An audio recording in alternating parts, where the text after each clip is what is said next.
సంగమేశ్వర స్వామివారి దేవాలయం. ఈ దేవాలయం 6 నెలలు నీటిలో ఉంటుంది, 6 నెలలు మాత్రమే బయట ఉంటుంది. ఇది ఎండాకాలంలో దర్శనం చేసుకోవడానికి మాత్రమే బాగుంటుంది, మిగతా సమయంలో అంత వీలుగా ఉంటుంది. భారతీయ సరస్వతి ఆలయం తర్వాత సంగమేశ్వరం 20 కిలోమీటర్లు, 9 నదులు పాయలు ఇక్కడ కలుస్తాయని ప్రసిద్ధి. అందుకే దీని పేరు సంగమేశ్వర స్వామివారి దేవాలయం. నది 9 పాయలు.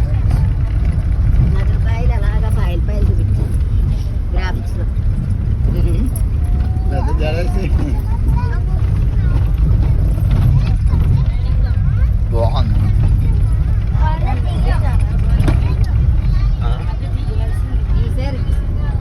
మళ్ళీ అలాగే వెళ్తాం.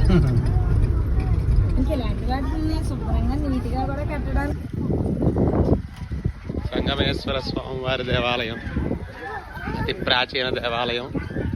ఈ దేవాలయం 6 నెలలు మాత్రమే బయట ఉంటుంది, మిగతా 6 నెలలు కూడా నీటిలో మునిగి ఉంటుంది.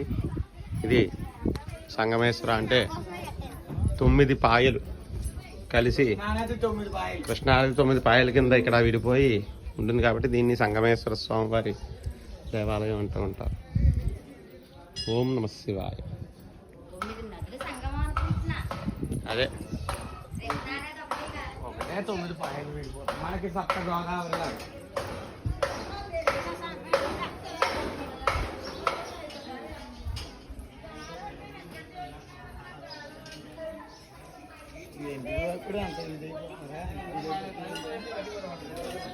వీడి గురించే హీరో.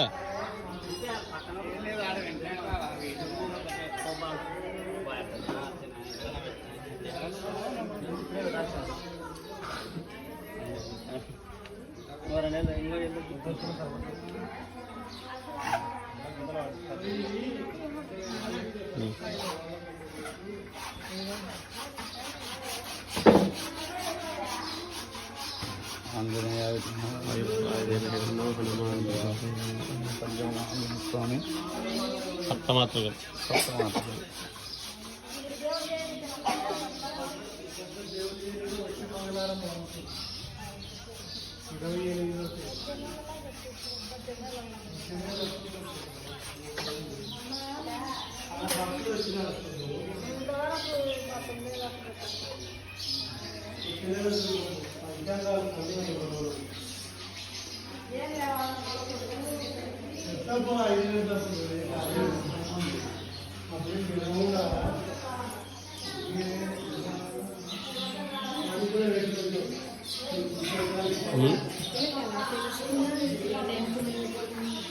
వస్తాయి వారం వచ్చాక గుంటలు చెప్తాను, వర్షాకాలం శీతాకాలం ఆ లెక్కలు.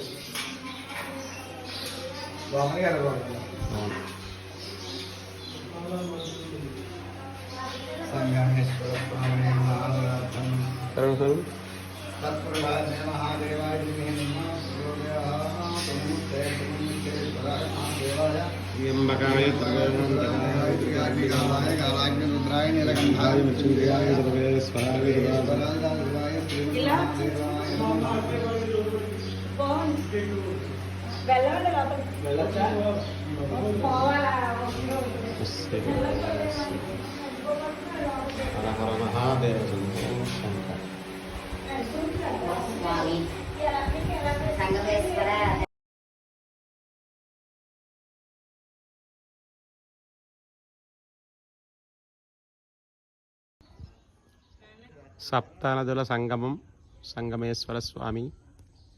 ఈ ఆలయం మహానందికి 50 కిలోమీటర్ల దూరంలో ఉంది.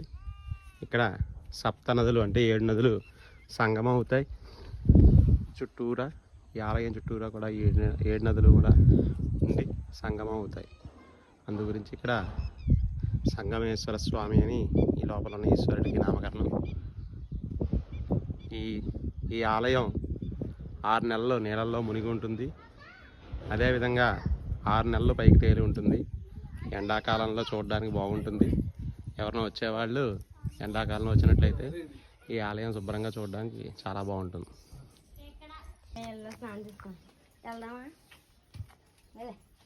సంగమేశ్వర స్వామివారి దేవాలయం. ఇదంతా కూడా నీటితో నిండిపోతుంది వానాకాలం. గుడి కూడా మూసిపోతుంది.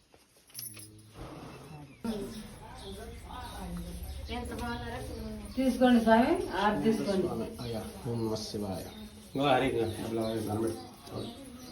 సుబ్రహ్మణ్యం దర్శనం చేసుకోండి. పురుషాయ విద్మహే మహాసేనాయ ధీమహి తన్నః షణ్ముఖః ప్రచోదయాత్. షణ్ముఖ సుబ్రహ్మణ్యేశ్వర స్వామినే నమః. ప్రార్థన నమస్కారాన్ని సమర్పయామి.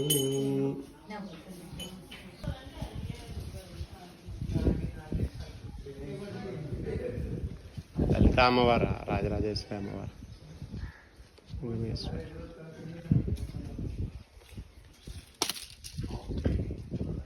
ఓం నమ శివాయ. లింగ విశేషత సంగమేశ్వర